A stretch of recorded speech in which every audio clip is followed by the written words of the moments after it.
The GTA Online Criminal Enterprises DLC brought many improvements, and one of which is increasing payouts, and today we're going to be focusing on the increased payouts for races. But just before we do get into it all, be sure to like, subscribe and hit that notification bell so you don't miss any content just like this. So, getting into the video.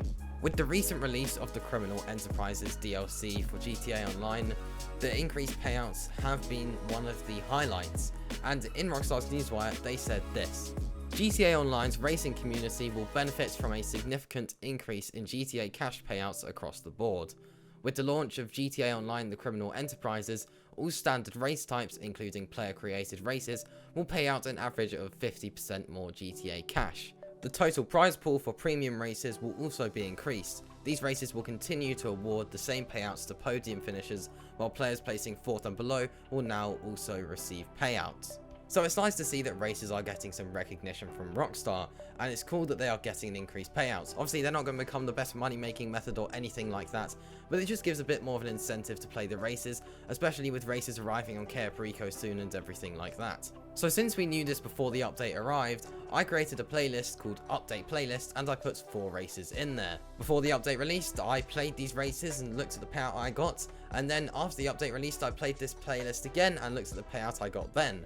Now we don't really need to do any sort of mathematical things here, since we do know that it will pay out an average of 50% more GTA cash, but what we can do is look at the sort of payouts we can expect from these races. In this playlist I just had a standard stunt race, a jet race, a open wheel race and then a street race. So these are some pretty common race types that players like to play. So we are mainly going to be looking at the street race, which was completed before and after the update, since that is the most reliable race from the positions I placed and the overall time it took me.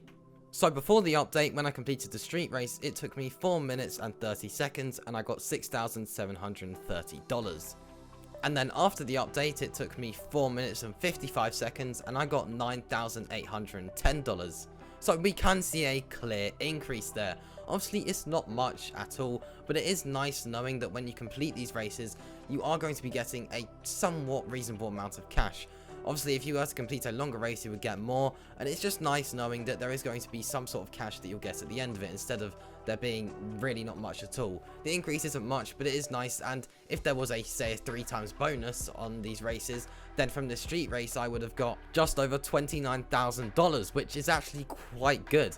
So yeah, it's nice having these increases, especially if there's going to be a bonus, since it'll make these bonuses really nice. There's not really much need to look at anything else, since across all the races there is just a 50% increase, which is nice. It's a nice clear increase that we get there.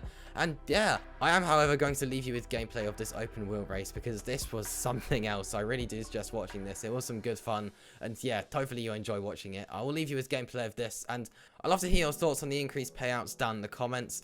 And yeah, if you did enjoy this video, be sure to like, subscribe, and hit that notification bell. I'll see you in the next one. Peace.